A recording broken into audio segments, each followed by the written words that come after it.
I'm Holly. And I'm Bridget. And this is Girls Next Level. Welcome back to Girls Next Level, everyone. We are back. We are finally in Paris. And you know it because they show the Eiffel Tower. Yep, gotta let you know. And other landmarks. Yeah, for sure. And one thing I loved about this part of our trip is we got to stay in Paris for 4 days, which is only because I begged for that, though. Because initially we were going to be in London for 4 days, and then every other stop on the trip was like 1 day, maybe 2. So it was like bouncing around. But I'd wanted to go to Paris my whole life. I had this whole list of things I wanted to do. So I begged Mary, which is like begging Hef by proxy. Yeah. And we finally got to stay 4 days. And that's one thing I'm really grateful for, because he didn't have to do that. And usually, like, I know from outside perspectives, it looks like Hef was just lavishing all this stuff and opportunities on us. And it wasn't really that way. I feel like when I got opportunities, it was more just because I happened to be downwind of something Hef wanted to do. Like, he wants to do a show and he wants it to be about the girls. So that turns into an opportunity. But it was very rarely like things were given out of like the kindness of his heart in my case, I felt. But this was one of the cases. So I'm really grateful for it, because he didn't have to stop there for 4 days. He could have just said, no, we're staying 1, fit in what you can. Yeah. I'm so glad we did, though, because we got to do so many things. Me too. And a lot of it was stuff we couldn't even film. Yeah. It was just what I wanted to do. Yeah, for sure. So that's one thing I'm really grateful for. So it opens up with you an interview saying, when we arrived in Paris, I was so excited. The city was amazing. You got that romantic vibe right away because you're all into the romance. Oh, yeah. And I noticed that later in things about this Paris episode where they're having me say what my favorite things were that weren't my favorite things, because my theme has to be romance. But in reality, we went from London to Cannes first, and you'll see Cannes in the next episode of the show because they show it out of order. But in reality, we went from London to Cannes to Paris, and we were team no sleep. 0, you guys. When we arrived in Paris, because according to our schedule, which I, of course, looked at ahead of time and tried to plan everything out, we were leaving Cannes at night, but arriving in Paris with enough time to where we could have got like a good at least 5 hours of sleep before starting our day. But something happened where either that schedule was inaccurate or we had delays or something like that. And we got to the hotel maybe like an hour before we were set to go sightseeing. And we couldn't push off sightseeing because our schedule was so packed that there just wasn't room for that. So I was in pain that morning. Like, I so desperately wanted to go out and sightsee, but I was like ready to die because we hadn't slept. And I remember Joe from security was like, get with it, you're in Paris. And you're like, you know what, you're right, I am. I'm gonna snap myself out of it. But it's hard for me when I don't get enough sleep. Like, I don't operate really. Yeah, well, it shows us in the limo all dressed up arriving, but that is not how it went down. We arrived, like Holly said, in the middle of the night. I want to say it was like 2 or 3 in the morning or something like that. It could have even been later. I think it was later because there was not time to sleep at all. And we left early morning for like the catacombs. Yeah, and I remember pulling up, and we're pulling up to Paris in this beautiful hotel in front of us, and like the concierge and general manager and PR people for the hotel are like standing outside to greet us, all chipper, and we were just dragging. We were just like, just get us to our bed. Oh my God. Mm-hmm. It was tough. We stayed at the Georges V, which ended up being my favorite hotel ever anywhere in the world. And since then, when I've gone back to Paris, I've never tried a different hotel. I always stay there, which I'm sure there are other really amazing hotels in Paris that I would love and I'm probably missing out on. But also, I don't go to Paris very often, so I don't want to miss the chance to stay at my favorite hotel. So it's like, I may be missing out, but I kind of don't care. Yeah. It's my comfort zone. It's a really special place. And do you remember that later on at our time in Paris, they took us down to the wine cellar and showed us the wine cellar. And it's really cool because it's made out of tunnels they used to use in World War II. Yeah. Yeah, it's cool. Too bad they couldn't film down there. So on the show, according to the show, we arrive at the hotel in Paris and it cuts to us in our amazing suite. And Hef and I are looking out the window. And below the window, there's like a terrace and there's a whole wedding party down there. So we're yelling down at the wedding party. They're yelling back up at us, hey, when are you guys getting married? And I thought, Do you think they knew who we were? Because if they didn't know I mean, I guess everybody kind of knows who Hef is, but I'm like, if they didn't know who we were, we would look like grandpa and granddaughter. So like, I think they had to have known it was Hef. I would think so. And they do this funny thing where, the people yell up at us, when are you guys getting married? And it cuts to my confessional interview and I say, that's what I'm always saying. And they do this funny cut where Hef like slams the window shut and bolts it like he doesn't want to hear it, which in reality, that's not how it went down. But I do think it's a funny edit. And all that happened on day 3 when we were in Paris, where we end up going to Versailles. And that's kind of the one out of order thing they show. But in reality, no, we arrived at the hotel probably 5 or 6 a.m. and we were off to the catacombs bright and early. I have 2 things to add about this though. Number 1, our room was so gorgeous that I think the cameras don't even do it justice, but it's so beautiful. Yeah, they really don't do like a panning shot of like, wow, this room's great, the way they do in London and Barcelona, which is weird to me because this was, I think, the best hotel suite. It's weird to me that they don't do it even more for even the ones like Barcelona and London. Like, I feel like these rooms are so incredible that they should have done a full room sweep when they did it, just to like show the people like how amazing these rooms are. They could have had some bonus content. That would have been a cute like DVD feature. Yeah, I would have given a tour. Yeah, I can picture it because you know how like the graphics on the DVD, it reminds me of like an early 2000s video game or something. I can see it now, just like what the graphic would be, like a clue map, and you'd click on it and it would show like a tour of something. I love it. But also when Hef is shutting that window and like locking it up and stuff, I feel like he was so anti like a window open. Even back at the mansion. Which is weird because didn't you say the very last party you went to when Hef didn't come down, his bedroom window was cracked and you were like, wait, something's off. Yeah, you guys, I think I mentioned this before, but when I was at the midsummer party in 2017 and Cooper was throwing it and Hef was still alive, but it was literally like a month and a half before he died, and it was like, he wasn't at the party, of course, but I looked up at his room and the window was open and I thought that was really weird. And I was trying to like figure out what that meant. Was he like so sick that he needed like fresh air and ventilation in the room? Or is it that he knew the party was going on and he at least wanted to hear it? Either way, it's crazy sad. And it just gave me a very eerie vibe that his bedroom window was open like that, because I just know he's not into open windows. It's really eerie. Or like he had some weird kind of sickness where the doctor was like, absolutely, you need ventilation. Yeah. Even though he's sick, gives me chills. So before we tell you a little bit about our activities that we went and did, I think we have to tell you about our tour guide, Joseph, who we loved. So Joseph was our tour guide that was booked to show us around this whole trip. He's an Irish guy, lives in France, obviously speaks fluent French, knows all the things. And he was just so much fun. We had so much fun with him. And I've used him since, like on subsequent trips to Paris and stuff. And there was one time too when I went and I did not book a tour guide, but I was at Versailles, and I always think of him because obviously he gave us our first tour there, and he was telling us all these things, and I would hear certain things in his voice, like when I'm walking by certain things, and then I walked into a room and he was there. It's like I manifested him. And I know he's a tour guide, that's what he does for a living, but also Versailles, I know it's also a popular tourist attraction, but it's like 20 minutes outside of Paris, so I wouldn't think it's like the thing he does every day. And it was still like a weird coincidence to me that he was there. It is still weird because there's a million different things that you can go visit in Paris, and what are the chances that he would be in Versailles on the day you were there at the same time? And we cross paths because that's a huge attraction. I do think it's weird. I think it's very weird. I felt like I manifested him. But we loved him. Like if I went back to Paris and wanted to do all the tour stuff, I would totally look him up. He's so fun and funny. Yeah. And I had wanted to see the first place we go, the catacombs, since I was in like 6th grade. I saw it in National Geographic and I felt like I really wanted to go there. It's where they put all the bones from the old cemeteries and graveyards in Paris when they ran out of land and needed room to bury people. So it's these tunnels underground. And I feel like that attraction has got so much more popular since we went. Like, obviously, we were going with a tour guide, so he knows, like, the good times to go and not have to wait in line and things like that.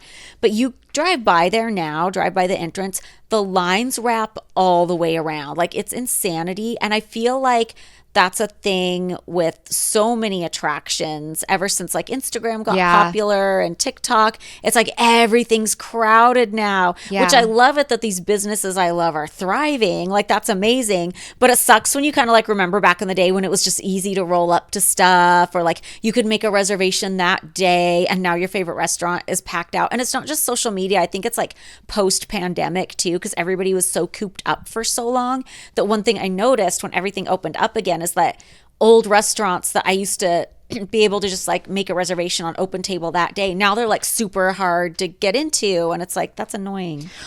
Holy crap. I just read that the average dieter will try 162 diets over the course of their lives. Oh my God. That is why I do not believe in dieting. I mean, I believe in moderation, and I also believe that some people need a little extra help, but I don't think crazy diets are where it's at. And I think that a lot of the weight loss products are just temporary and you end up gaining it all back, but not when you visit Sonobello. Sonobello is the only way to permanently lose unwanted fat and inches. Sonobello doctors are masters in micro-laser fat removal.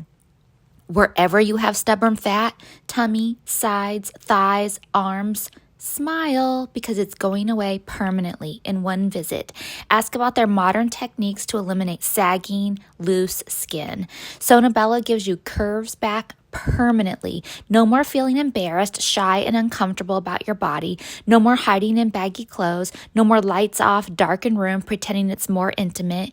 Give yourself the gift of a full body reset. You deserve to be happy. Schedule your free consultation. Learn all about micro-laser fat removal. Sonobello is running a great special right now. Visit sonobello.com/nextlevel. That's sonobello.com/nextlevel. Well, and of course I wanted to go to the catacombs because it's morbid. Yeah. I'm all into that stuff. And it didn't disappoint. Yeah, it's really cool. And it's But I feel like I should be telling people, don't do it. Don't go. Well, don't go to the real catacombs, because these are real catacombs, but they're set up for visitors. Like, it's safe to go. And there's other catacombs in Paris where people will like lure you down there and you'll get lost, and they'll lure you down there so they can steal your shit, and then you're lost and can't get out. Like, people die down there. Oh, well, that I was kidding. I was just saying because the lines are so long, like, oh, don't go. It sucks. You shouldn't go. It's real dead down there. But also don't go to the real catacombs, because that's like bad news. And there's like all kinds of crazy shit like you'll find down there. Like, people live down there. Like, it's I've heard, yeah. Nutty. And there's a movie. I think I sent it to you. Yeah, I haven't watched it yet. It was really good. It's like a scary movie, and it takes place down in the catacombs. And it looks like they really filmed it down there. I mean, they probably did not, I would think, but it looks like it. It really looks like it. Zach filmed down there once. He went to like the real catacombs, like not the safe ones. And he said it was freaky. Like, you could really like get lost and die. Did you feel like that they were haunted at all?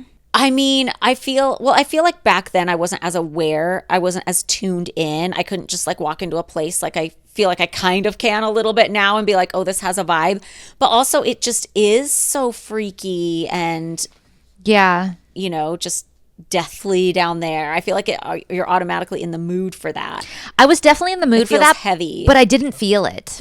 Really? Mm-mm. I'm not saying it's not haunted. I mean, how could it not be? Yeah. Almost. But I definitely didn't feel it that day. Interesting. I just felt like it was actually, I thought it was very beautiful. It really is, yeah.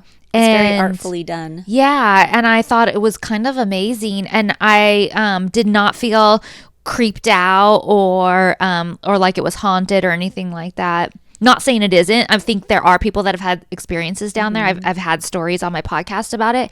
But yeah, I didn't feel it there. Yeah, it's interesting. The ceilings are very low. Like, we went with Steven, our makeup artist, and he's very tall. And I remember he like had to duck and not hit his head. Oh, yeah, that's the other thing I wanted to add, because it's poignant for when he comes on our podcast later and stuff. Steven came and was doing all the sightseeing with us. He was on all the sightseeing in London, and now we told him he should come with us on this morning to like hang out and go to the catacombs and sightsee, because otherwise, if we're busy, he's just by himself. Yeah. After the catacombs, we went to the Louvre, and we raced around to try and see the highlights. We were in a rush at the Louvre too. Were we running out of time? No, it's just that the Louvre is so gigantic. So he was doing the thing where he takes us to see like the 3 highlights everybody sees, which is Mona Lisa, Winged Victory, and then there's another one, I forget. But he was doing that for us so we could just kind of pop in and vaguely see the Louvre before we moved on to the next thing. But we had like a quick lunch at Cafe Marley, which is near there, and then went in and did that quickly. But the most memorable part was definitely the Mona Lisa, because we go into the Mona Lisa room, it's packed, and all of a sudden I smell the worst fart I have ever smelled in my life. Like this would singe your nose hairs. Yes. And I shit you not, Curled I don't know my what eyelashes. happened. I don't know if I touched my nose maybe or something, but I spontaneously got a nosebleed. So I'm like tilting my head back because I don't have any like paper or anything on me to like stop it. And James, the photographer behind me, didn't know what was going on. He just saw me tilt my head back and he was joking. And he goes, "Oh, was that fart so bad it gave you a nosebleed?" And I go, "Yes, it did. For real." So I'm racing around. Wait, can I interject Yeah. too? So then Joseph, our tour guide, he was racing around with us all day. Like we're running through the catacombs. Now we're running through the Louvre. We're like just on a mission. And all day long he was like sweaty, and especially like his upper lip. And he had this little handkerchief and he was always patting his upper lip. And it was just like a thing he would do. And then he hands me his little sweat-soaked handkerchief. I'm like, no. So I'm running to the all like, bathroom. "Ew!" Yeah. And of course, there's long lines in the bathroom. And in Europe, they don't have as many paper products generally. So there's not like I remember like noticing there's no seat covers or paper towels. So I'm like running. we were trying to get you paper towels. Toilet paper. Kendra's Yeah. like, "Put a tampon up there." Like we're just trying to figure anything out. Steven's panicking, trying to hand me his beanie. I'm like, no, I'm not gonna ruin your beanie. But it was a moment in time, and I can't ever think of the Louvre or Mona Lisa without thinking of the fart that gave me a nosebleed. every time I think of the Mona Lisa, I think of the fart. Yeah. And it was so bad. So bad. Really bad. Like somebody needs to go check their shorts on that one. Like 100%. it was awful. So after the Louvre, we went back to the hotel to change, and Hef had a Taschen book signing. Taschen was a publisher that made like some Playboy coffee table books. So They make beautiful books. they really do. Are they still in business? I think so. Okay. So we went to the Taschen book signing, and after that we went to dinner at L'Avenue, which you see on the show. And I was wondering, is that the only place they would let us film? I only asked that because I've seen it on other shows like the Kardashians and stuff. So like, is that just an Oh. easy go-to place that lets people film? I don't know. Yeah, I don't know. But that would be a good question for one of the producers that we might have on later. Yeah, absolutely.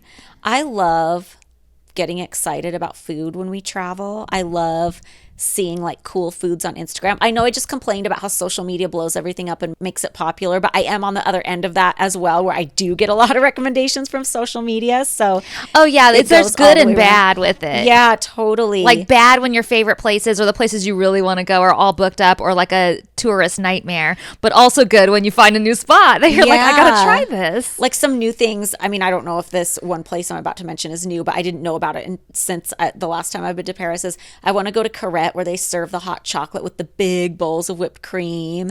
And have you seen the Ooh. giant croissants that they're selling now? Like the ones that are bigger than your head? I've seen the one in New York. They do them in Paris too. And people are getting them for like their tourist pictures because it's fun. But I want to go do that. That sounds amazing. You know what? I stalked in Paris for like several years. I would go and always try to find these. And I forget the name of the bakery. I wish I could remember it. But I saw pictures of it on Instagram, and they were these little candy pastry pigs, and they were so cute, and they would make every pig to look unique. Like one would have Harry Potter glasses, and they'd all look a little bit different. But for a couple years when I would go, it was always in August when everybody was on their vacation, or in July. So that place was always closed. Like I would stock it down, but I finally got it the last time I went, because I went in March, and I got one of those pigs. But it turned out like I didn't really like it because it was like fruitcake inside, and then the pink skin was fondant. But it was so cute. Yeah, I'm glad they I finally sound got cute. it. I love cute foods. Do you have a and photo of it? I can find it and Yeah. put it on Patreon, or I'll put it on Instagram or something, because I know I posted it in my stories. Yeah, I want to see it. But did you notice that there's somebody missing at this point in our trip? Yes. Yes, I think we should get to that a little later though, because it's Oh, okay. kind of like a cluster topic. Oh, okay. Yeah. So we're at L'Avenue, we're eating, and I'm talking about how, and I can see myself in the scene, like all excited and lit up, because I can like translate the menu. So if anybody has a question, like, what is this? Like, I can answer that. You don't have to like wait for the waiter to come back. Yeah. And I'm so excited about it in the scene. And in confessional interview, I'm talking about how it makes me feel useful. And I think it comes off like I'm joking, but I really wasn't, because I think that was something I hungered for so much at that time, was like to feel useful or needed for something besides like sex or sit next to me and shut up. You know what I mean? Like, I think living at the mansion, I just felt so unuseful. And so like I didn't really have a forum to like contribute anything that was like unique to me or my personality. Yeah. So I love this moment. And I feel like Hef looks grumpy in this scene. I don't know if he's grumpy because I'm lit up or grumpy because he's just jet lagged and over it. It could really be either way. Yeah. Well, I thought your French sounded really good, and that just made me think of something else totally different. But remember when we were on like in our private van or whatever it was, and you and Joseph were talking in French, and I could understand you guys. But it was a weird thing, you guys. So like her and Joseph were having full conversation in French, and I don't speak any French, but somehow I was able to understand, like I knew the gist. I didn't know every word. I couldn't sit there and like translate or anything like that, but I knew the gist of what you guys were talking about. Like I knew that you were talking about, I don't even remember now, but like whatever it was. And I think you made a comment, oh, like I feel like we're leaving Bridget out of the conversation or something, like she doesn't know what we're talking about. And I'm like, no, I know you're talking about blah, blah, blah, blah, blah. I remember that now that you say that. Yeah. And you go, what? And you're like, wait. So, and then he was like, oh, you speak French too? And I'm like, no, but I don't know. I just knew what you were saying. Psychic connection. Maybe. I think so. Somebody messaged me the other day and said, I think you and Holly have a psychic connection. Probably. And I was like, you're probably right. Yeah. I think you're totally. right. So Mary is the first to get served dessert at this restaurant, and she gets this giant eclair that looks like a dick. And we all end up getting it, but somehow it's like the joke that Mary gets it. Yeah. And she said, she has a funny comment. She's like, where's the switch to turn it on? Oh my God. She's so funny. Like as shy as she was and as much as she didn't want to be on camera, she's so funny. Yeah. So then after dinner, we go to the Crazy Horse, which is this legendary cabaret in Paris. It's really cool. And it's fun for me to watch this because this is the first time we went to the Crazy Horse. And we went because Hef's brother Keith loved it. And he would always talk it up. And he's like, we have to go there. So we went. And it's funny for me watching this back because I feel like, oh, this is the very start of the next phase in my life. And I didn't even realize it. Yeah. Because like I'd loved burlesque before then, but Crazy Horse was really the thing that made me want to do it. And then, of course, when I leave the mansion, I end up doing my own show in Vegas. And it's just funny to watch it back because you see like the start of like the next phase of your life, but I wasn't even aware of it at the time. Yeah. It's so funny. You guys know my favorite game is June's Journey. You can play it on your phone anywhere you are. It's so relaxing yet intriguing and just challenging enough. It involves the main character, June Parker. She is out to solve a mystery. And you guys know I love mysteries. Also, it's set in the glamorous culture of the 1920s, which I also love. You know what else I love? Decor. And you can also explore and build your own vivid scenarios. You can build your own island estate. It's so amazing. I love it. When I get tired of scrolling social media and seeing stressful comments and things like that, I love to relax and enjoy myself with June's Journey, customizing my very own luxurious island estate, letting my imagination run wild, decorating, collecting scraps of information to fill my photo album, learning more about each character, chat and play with or against other players by joining the Detective Club. This game has everything I love. I'm about to go on a trip next week, and I know I'll be playing June's Journey when I'm waiting for my flights. Can you crack the case? Download June's Journey for free today on iOS and Android. But Crazy Horse is so good. It made me want to feel like I want to do it. Like I want to be a dancer in the show. Like it's just that good. Like you really love it. Yeah, there's something very special about it. I can't even pinpoint what it is. And remember the soundtrack too? Like, Yeah. the soundtrack is really, really cute. And Holly wanted it so bad. And you were like searching everywhere. I remember you and Crystal both were like, Crystal Camden, were both like searching for it everywhere. And it just didn't exist. Like, they didn't release the soundtrack. Yeah. And I don't remember if it was your birthday or Christmas, but I think it was your birthday for your Marie Antoinette birthday, probably. You got me the CD from them. Yeah, I had them. I contacted the people that put the show on. And I was like, Holly really loves the soundtrack. Is there any way? And they sent me a recording of it. That's so now awesome. you can probably get it. Yeah, I made an iTunes playlist at some point because they came out with a soundtrack which doesn't have every song, but then I could like track down the songs that were. Yeah. I don't even know. That was like several computers ago at this point. So I don't know if I even have that. If people want me to share the playlist, I'm not sure I have it, but I did at some point. Yeah. But that was a really good gift for sure. The Crazy Horse gave us a ton of B-roll to use, which was really nice. So that's a really visual scene. Did you ever see the bathroom stall in there where they have two toilets next to each other? I don't think so. Yeah, in the women's bathroom, one of the stalls has like two toilet seats. Like it was like a joke, like women always go to the bathroom together. Yeah, I was so gonna sit there and take a shit and talk. Say it makes sense.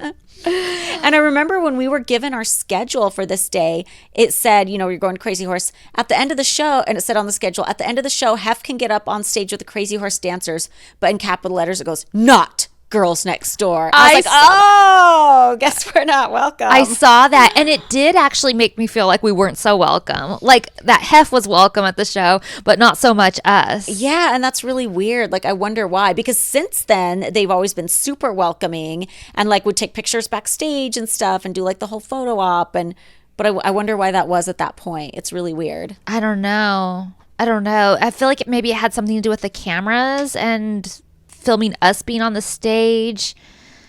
Maybe. Like, and then, I don't know, because we're not the dancers. Maybe they have like a rule, like it's the dancers only unless it's like a celebrity or something. I don't know, something like that. Yeah, it's interesting.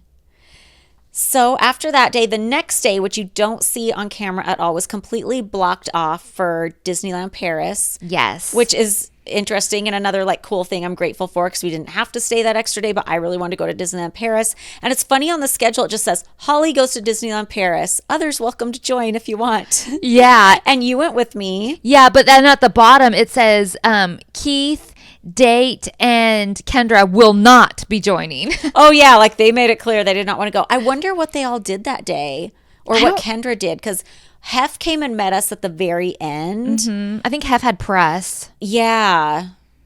But I don't know what everybody else did. Yeah. I probably knew at the time, but I don't know now. Yeah. So we went. It was super fun. It was the first overseas Disney park I got to go to.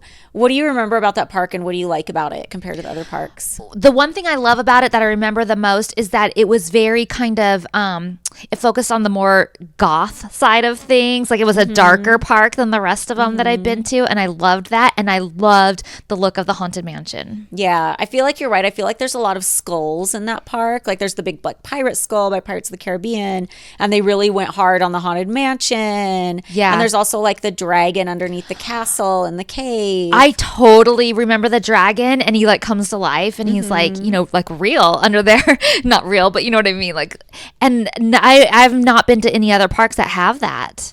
Yeah, that's a really special park. I think it has the prettiest castle. It has some of the most detail. It has the best Big Thunder Mountain. It has one of the best haunted mansions.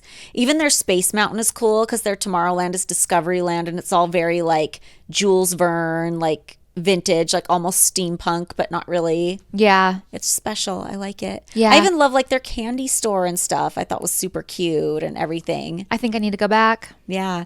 They are adding a lot of stuff to like the park, the Walt Disney Studios park across the way. They're adding like a Frozen Land and all kinds of stuff.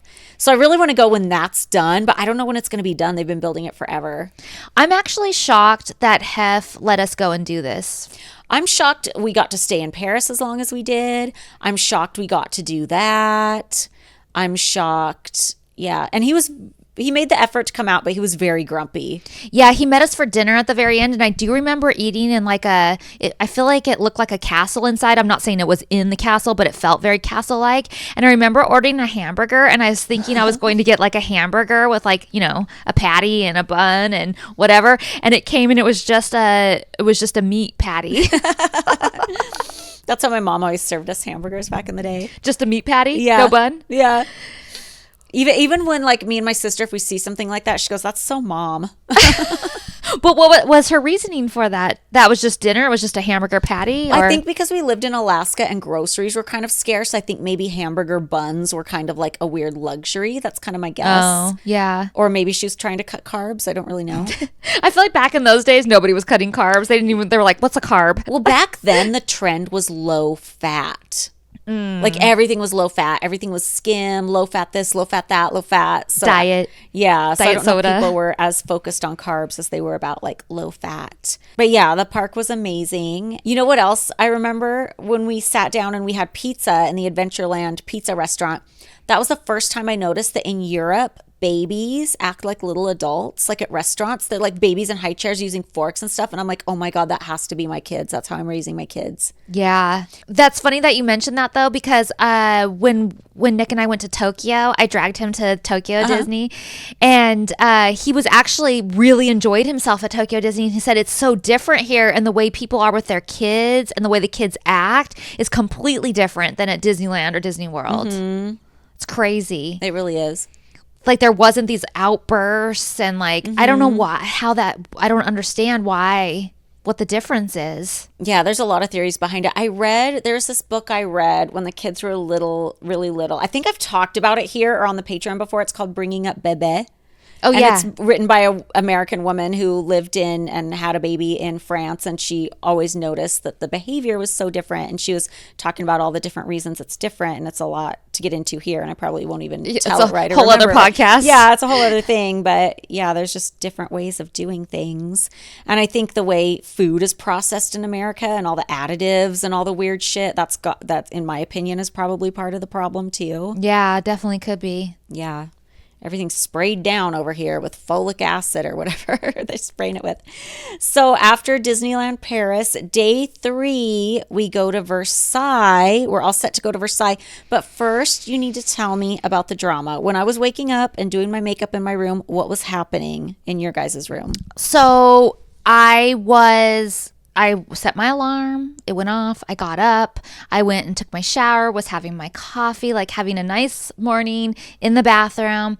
And all of a sudden, Mary comes in and says, "What the fuck? Why isn't Kendra up?" And I'm like, I don't know why she's not up. And, Kendra's just waking up because Mary came in and busted in on her and stuff. And she's like, her alarm didn't go off and she didn't wake up. And now she's running behind, running late. And I was like, and they're screaming at me for it. And I was like, why is this my fault? Like, it's not my turn to babysit her. And then Kendra started screaming at me, calling me that I was being a fucking bitch. What the fuck? I know. And Mary, and I was like, you're just going to let her talk to me like that and call me the names like that? And Mary goes, well, if you're acting like one. And I'm like, well, since when is it my fault that Kendra won't get up in the morning? That is and weird. then Hef comes in and he's like, what the fuck is going on in here? Oh my God. And everybody's screaming and stuff. And Kendra's like, she's being a fucking bitch. And Mary's like, I just need some help out with this stuff. And I'm like, it is not my job to baby. Like, I wasn't even thinking about what Kendra was doing or paying any attention that she overslept. I had no idea. I'm just having my shower, like sipping my coffee, starting to get ready. And all of a sudden it's a blowout and Hef comes in and he goes, I'm sending you home. To you? Yes. And I was like, why am I being sent home? The bitch oversleeps and I'm being sent home? What the fuck is that? Even hearing that story back, I'm like, wait, how did that escalate so quickly? I know. And I feel like there's even more that I'm forgetting. But honestly, I had put this out of my head and only started remembering it when I was rewatching this episode, this major blowout. And I was so devastated. And then I'm like sick about it. And I'm thinking I'm being sent home. And I'm being sent home because somebody else can't figure out how to use an alarm clock or get up on time. Like, how is it my fault? Exactly. And I gotta tell you guys, if you've never experienced this before, it's a really bad feeling when your sugar daddy tries to send you home from a trip, okay? It's a thing. It also happened to somebody else on this trip went missing. Yes. So Keith had a date with us. And the reason they don't have me list her off in the beginning is the show pretty much cuts her out because Keith sends her home halfway through the trip. Was she already gone at this point? Yes. Whoa, tell me what happened there, because you overheard something, right? I overheard Hef and Keith talking, and Keith kind of just told me, oh, it wasn't working out. It was time she needed to go home or whatever. But I heard him telling Hef that she wasn't being intimate and nice to him in that way, kind of thing. Oh. As in, like, romantically, Yeah. you know, and that's, you know, why does she think she came on this trip and stuff, you know, and like he sent her home. Did you know 1 out of 8 couples struggle with infertility? Seriously, that is a staggering statistic that most people don't know or aren't ready to talk about. And it's shocking because when you're going through it, you feel like you're the only one. But we need good data and information about our bodies in order to have informed conversations with our doctors and make the best decisions for ourselves and our futures. That's why Modern Fertility was created. It's an easy and affordable way to test your fertility hormones at home with a simple finger prick. Mail it in with a prepaid label and you'll get your personalized results within 6 business days. You'll get insight into your hormone levels, like your ovarian reserve, aka if you have more or fewer eggs than the average for your age, and important factors that can impact your fertility.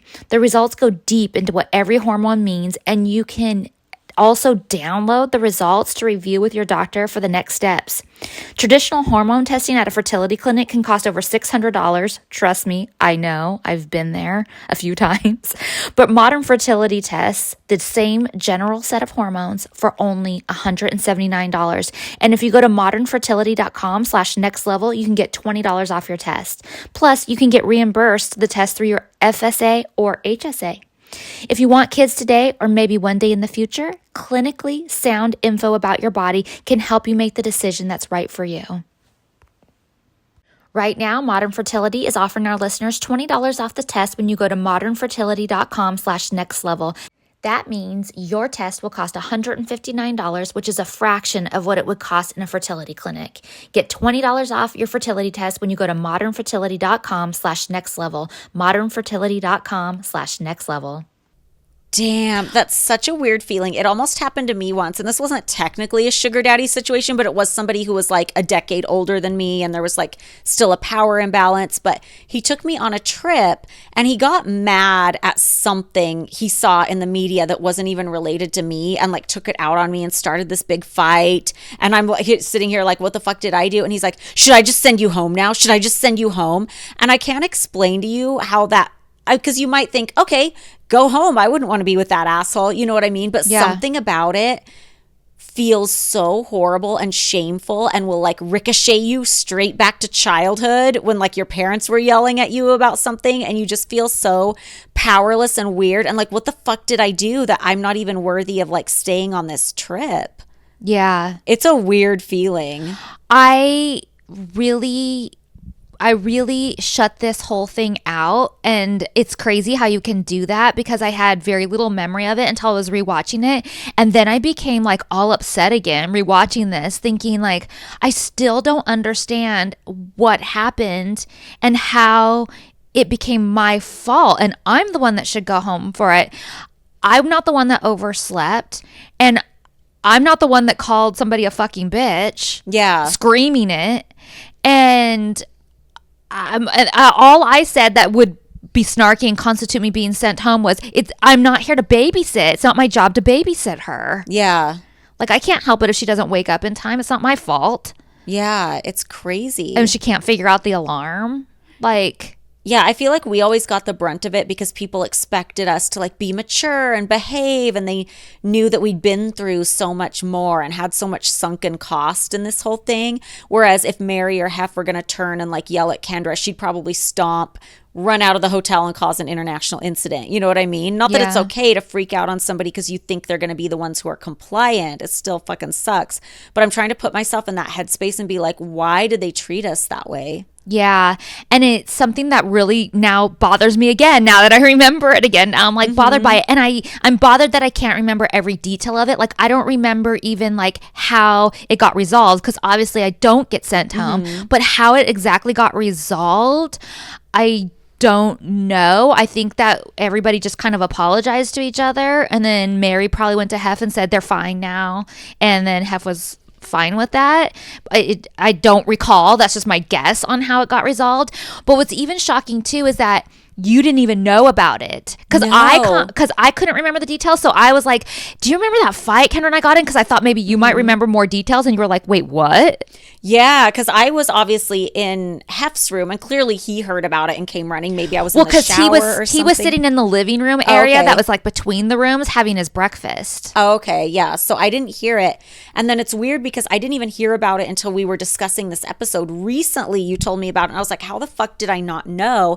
And I think the only reason is because with the exception of the Disneyland day, which was the day before this happened, we didn't have any alone time on the trip. Like I was always right by Hef's side. Like we were always together in a group. So there wouldn't have been a moment you would have been like, oh my God, you know what fucking happened this morning? Yeah. And we weren't texting back then. So there was no way. So it just never came up. And then I guess we just never thought to speak about it. But it's so weird. I'm like, how the fuck did I not know that? I know, it is weird. And there was never, like you said, a time to talk about it then. And then I think after the trip was over, so much stuff had happened. So much stuff that it didn't even seem like we wanted to go back and revisit the naked. Like it wasn't what I was thinking about when I thought about the whole trip. Yeah. And by you'll see that we get along really well after this point. And so it wasn't like weighing on my mind so heavy anymore. But thinking back on it, I get angry again. Like, why am I being treated like this? Why am I going to be sent home? I don't even I can't even wrap my head around the rationale that I'm the one that should go home.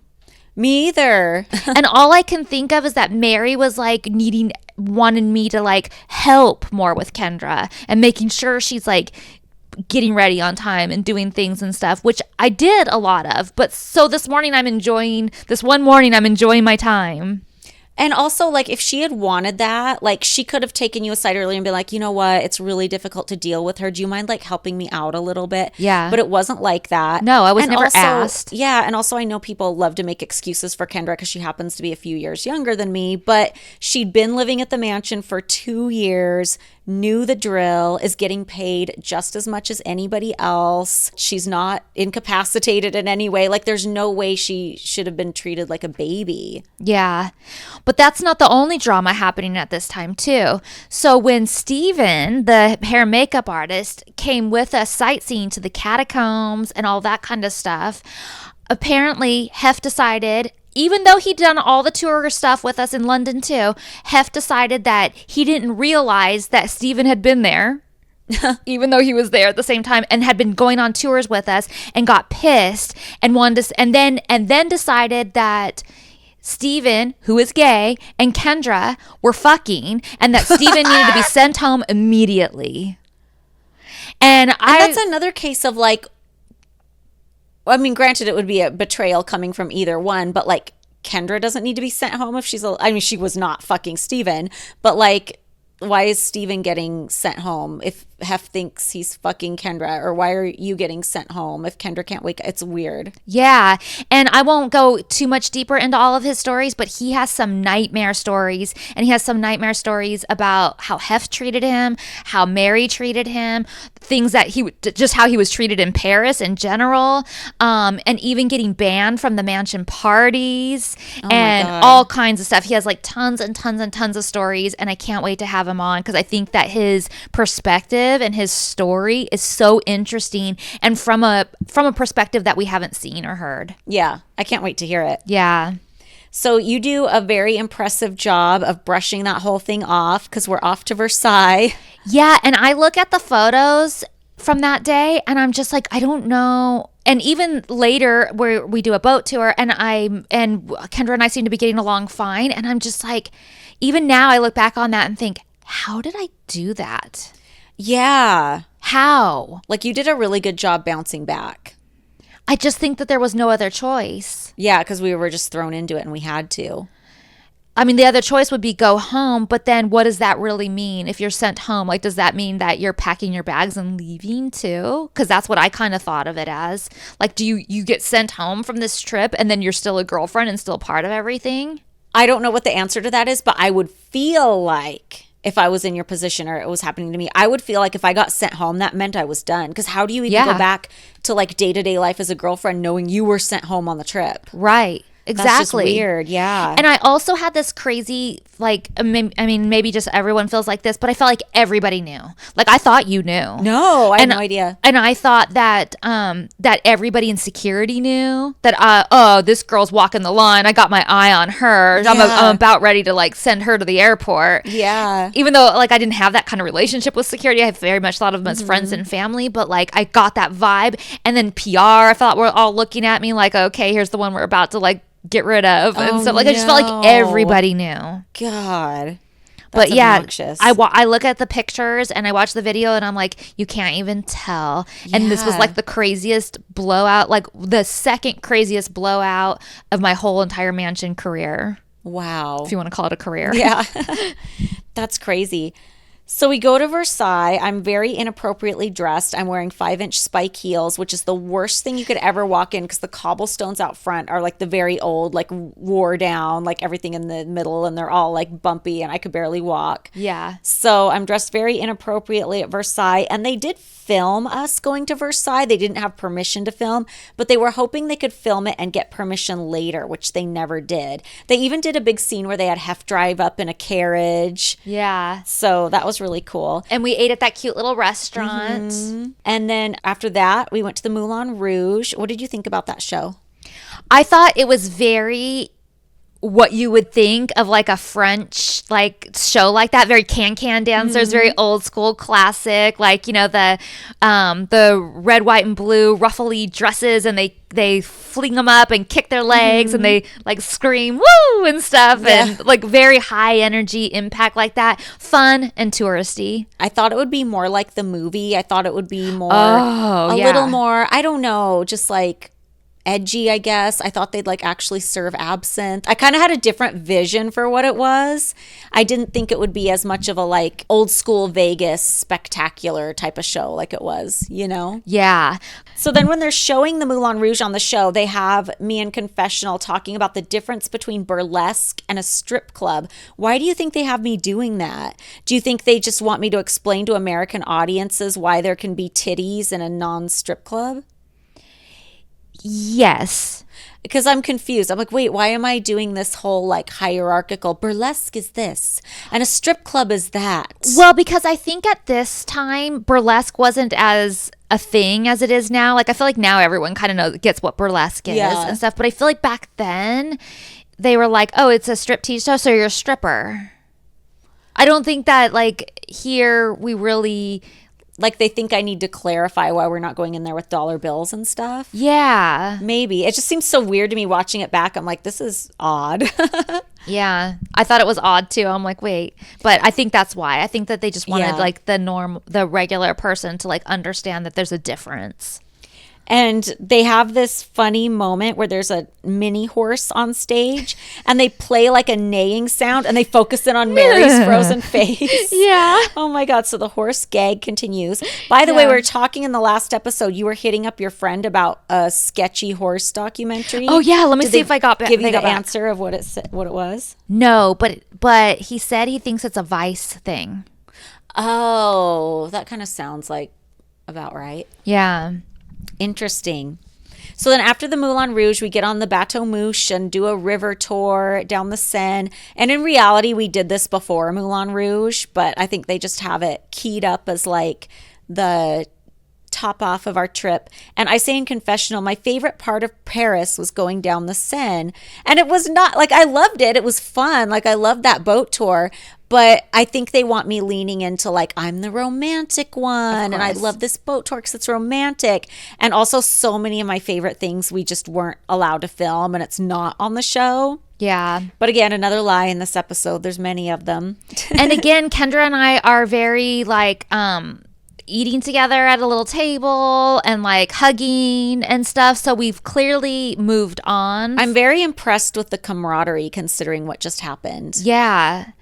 And we get to see the Eiffel Tower and it's all lit up and it's doing what they call bubbling, the right? Champagne sparkles. Yeah, the champagne. And this was, if I recall correctly, this was new at that time. I think it was, yeah. Like it didn't do that before. So it was like a thing to see. People would line up everywhere and to see it from the river was the best place to see it, supposedly. So we were kind of like doing the thing to do at that moment. I remember they had a really good charcuterie board on that boat. I'm surprised they didn't have me talking about it and showing I it know, off. right?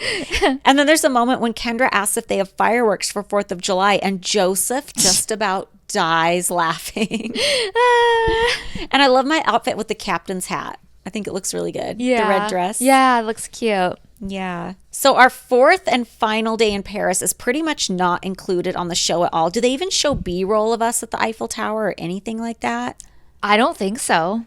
So our 4th and final day in Paris, we all get up, me, you, and Kendra, we go to the Eiffel Tower, and we were supposedly had some lunch reservation at the Eiffel Tower, but I think we just grabbed like deli sandwiches or something weird. Yeah, I think our lunch at the Eiffel Tower was like this like little stand where you grab like pre-made sandwiches and like a drink. I think we thought it was going to be something different than it was. Yeah, I was like, oh, not what I thought. And our next stop. But wait, do you remember we really wanted to go to that restaurant at the Jules Verne at the Eiffel Tower? We wanted to go to a lot of the more like well-known Parisian restaurants, but they didn't book any of them because supposedly a lot of them you have to wear a dinner jacket to go. And they said, well, Hef won't wear a dinner jacket, which doesn't make any sense to me because every time we went out to dinner, unless it was like Saddle Ranch or something, he wore the same Armani suit. Yeah. So I don't know where that was coming from. And then when we were on the plane going out there, I complained about that and have said, oh, wear a dinner jacket. What are you talking about? Change the reservations. But it was too late to get the reservations at that point. But then I wonder too, is that another instance of him being two-faced? Did he just not want to go to those stuffy restaurants I wanted to go to? Because I don't even know why I bought that excuse because he wore a dinner jacket every time we went to dinner. Yeah. It's weird. I don't know. It's hard to say now, but that would have been cool to go to the restaurant in the Eiffel Tower. Yeah, that would have been fun.